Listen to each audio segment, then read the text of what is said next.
Has everyone seen The Wizard of Oz? Do you remember the scarecrow being dismembered? What happened to you? They tore my legs off and they threw them over there. Or even the witch setting them up on fire? All welders use personal protective equipment known as PPE for their safety. The Occupational Safety and Health Administration, rather known as OSHA, has standards that require use of PPE on welding job sites. Welders face many dangerous working conditions that could result in injury. If not prepared to work with PPE, a welder could end up dismembered or burned, just like the scarecrow. I've been welding for 4 years and I've always used PPE. Almost every job requires using some form of PPE, which is why everyone should listen to this presentation. I'll provide a demonstration of PPE welders use and the proper dyeing of PPE. The U.S. Bureau of Labor Statistics reports that 2,500 cases of serious injuries occur yearly. The National Institute of Occupational Safety and Health reports that 150 work-related welding deaths occur. Data shows that welding accidents are a leading cause of amputation.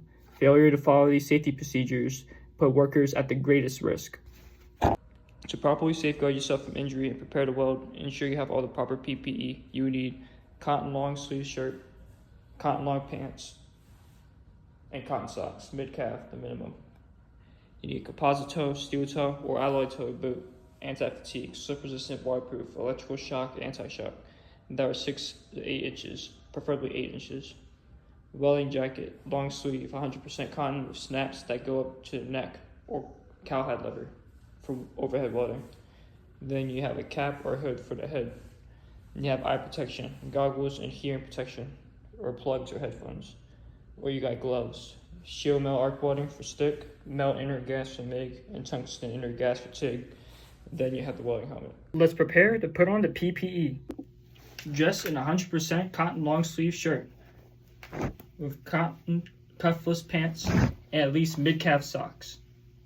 Pants with cuffs could result in slag getting caught in them and burn. And these items protect against heat, fire, and burns, and they are less likely to catch fire than synthetic materials. Step 2 is to put on the boots. They're perfectly 8 inches high or no longer than 6 inches. They must be alloy toe, composite toe, or a steel toe.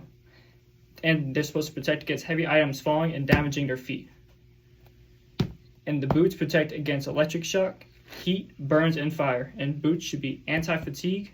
They're supposed to protect against electrical and shock, anti-shock, waterproof and slip-proof. Also oil. You need to lace up your boots all the way, and this will be able to prevent sparks or slag from entering the boots and causing them to burn. Step 3 is to put on the welding jacket. And here you will snap them all the way up to the neck. This will stop the sparks or slag and pieces of molten metal that falls off during welding from going down inside the jacket. Snap the sleeves on the jacket for protection or getting burned.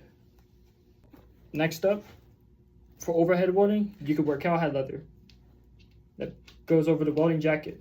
This will protect against slag and sparks that fall downward during overhead welding.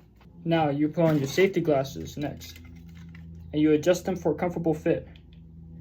They should not fall off when looking down. Safety glasses will protect you from flying particles, debris, slacks, sparks, intense light, chemical burns, and also radiation. Next is to put on a welding cap or a hood. When wearing a fire resistance welding cap, the bib goes around the back to protect the neck and the hair. A welder's hood provides even more protection. It shields the face, head, and the neck.